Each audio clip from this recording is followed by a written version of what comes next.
So you just started Schedule 1 and you want to know how to have the best start, become the biggest kingpin as fast as you possibly can. Well, that's what I'm here to tell you guys today.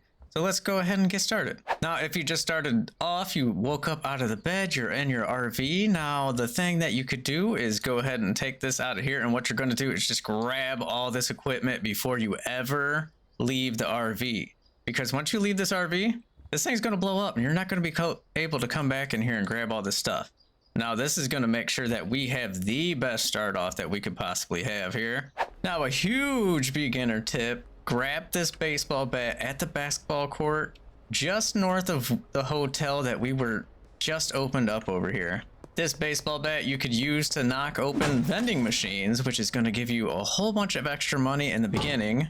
And you could also break ATMs, but be warned with the ATMs, they do stay broken for a few days, so I don't suggest breaking the one in front of Dan's hardware shop, because you're going to have to be buying stuff and depositing money into your bank account in the beginning.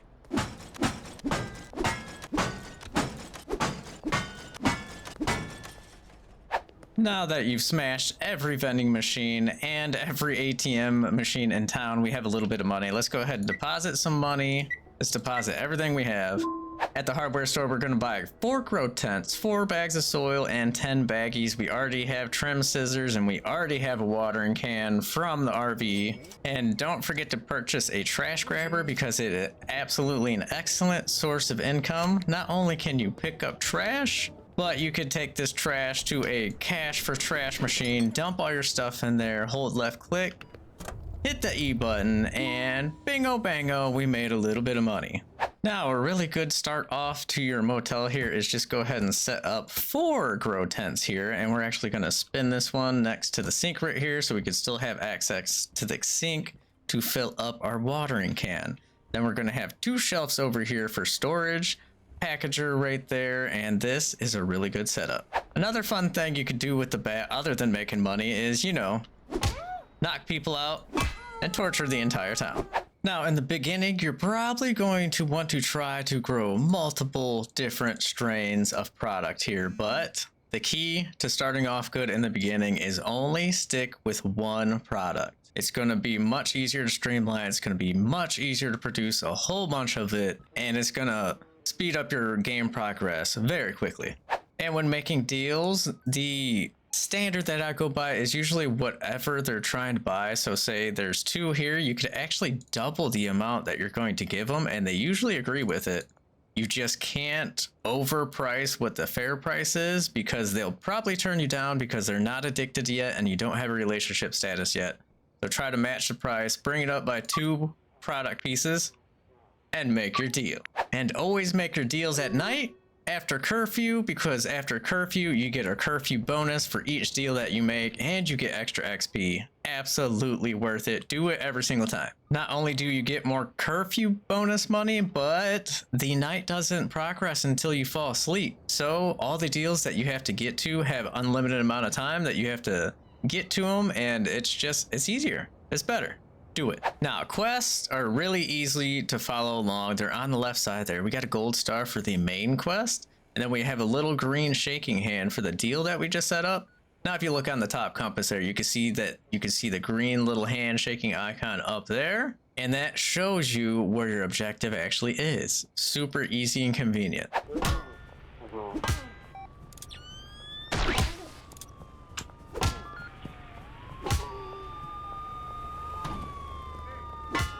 Another good tip when dealing with the cops, they will body search you, so you got to keep your product separated like this, because when they search, they're going to scan over and you can hide the item as they're scanning over. But if you have these items right next to each other, you might get caught unless you're quick with the trigger finger. Something I do to help out in the beginning is you are always going to be running into potential customers, which are these dudes with radiuses around them.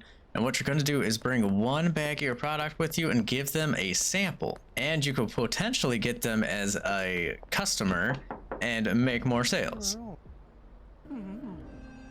And there we go, he loved it. Now, if you go into your contacts app, you could actually see who you could be relationship status with and not, which it also shows us suppliers. which we are going to be buying seeds and other stuff that we are going to need later on from, which will also give us access to dealers. Now, dealers are the staple of Schedule 1. You constantly want to have dealers full of product out there selling while you're selling to make maximum money. Something else to keep note about the customers here, they have an addiction level. So your product will have an addiction to it. The base products don't have much addictiveness to it. Now you got your green crack at 34%, sour diesel at 10, but your original OG Kush is at 0. The higher addictiveness level that a customer has, the more you could upsell them, the more you could charge them, and the more money you will potentially make in the end. Now, another thing you're going to be dealing with is trash. As you can see here, we make a whole bunch of trash. Now, one thing you're thinking you could do is just go ahead and pick this up, throw it in the trash can, bag it up, but no, there's a better way. There is a better way. Now, what you're going to do is take all this trash here and you're going to throw it all into one corner, just like this. Now that we put all of our trash in the corner right there, I am going to go ahead and grab one trash bag and we're going to be able to bag all this up. See how there's a little circle? Now, anything in that circle is going to get bagged up and voila! Just like that, our trash is taken care of. Or if you're like me with trash, you could just let it pile up on the floor and just pile up into mountains, and it adds a realism factor. There's a whole bunch of trash. Now, the best thing you could do is go ahead and water and plant all your plants during the morning time, and then during the rest of the day, you're going to let them grow up, make all your sales at night, and just have this continuous flow of efficiency. Make sure that you make your maximum money. Once you make your connections to the closest people going to the dealer, you can finally unlock your first dealer. Now, what do the dealers, what do they do? Benji OG here is a master. Now, you're not going to be able to unlock him all the way until you reach friendly status with either Chloe, who is connected to the dealer here, or Beth over here.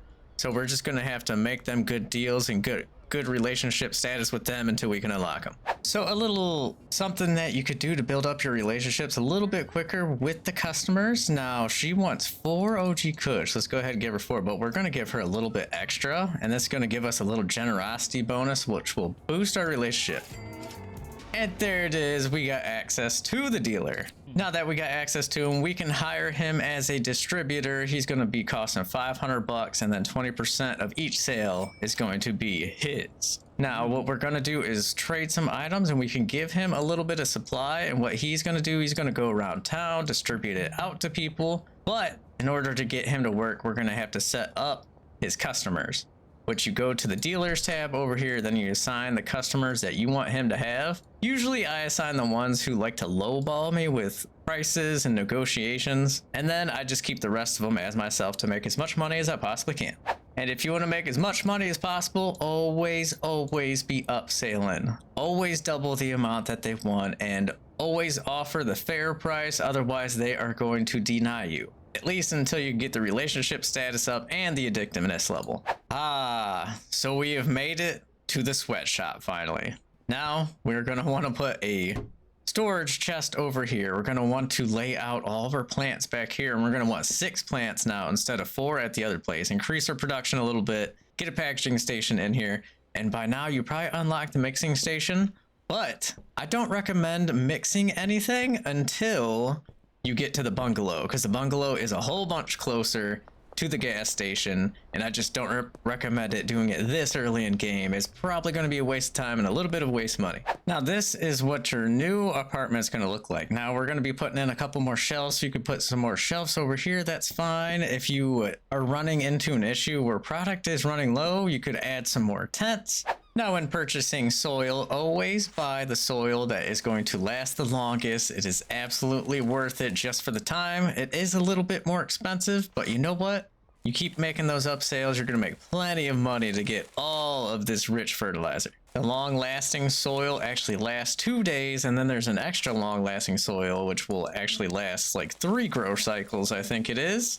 Absolutely worth saving the time. Now, when you get to the point where you unlock jars, now jars hold 5 pieces of product instead of 1 piece in the baggie, which is going to make it super easy to make sales. And what you're going to want to do is counter offer and always make sales in 5s. This is going to make it super easy to package stuff, super easy to move stuff, and save you a whole lot of time. And it probably won't save you money, but you know what? It is worth it. One thing that you will want to do is actually switch over to green crack seeds as soon as you unlock it. These are going to be the best seeds that you could buy. Now there is another one that's up higher, Granddaddy Purple, but the addictive level is not as high as green crack. You could actually make a higher value mix with the green crack instead of the Granddaddy Purple, so it's always best to get this. But I usually just run OG Kush until I unlock the green crack, then I just switch to that and start selling that straight out. Now, one of the biggest and bestest tips that there is in this game is always buy the golden skateboard. Now, it's at my buddy Jeff's over here. We are just north of the motel where we started off here. Now the reason we buy the golden skateboard is because it's the fastest skateboard, and it helps so much with getting around town. You just left click and we're off. And it does get a little bit slower in gravel and going up hills, but if you keep jumping, it keeps building up momentum and it makes you the fastest thing in the city. You can make deals at the speed of light on this thing. This is the ultimate vehicle in the game. You can't get any better than this. But guys, that's all the tips I got for you today. If you enjoyed, hit that like button. Subscribe to see some more content, and I'll see you guys on the next one. Bye!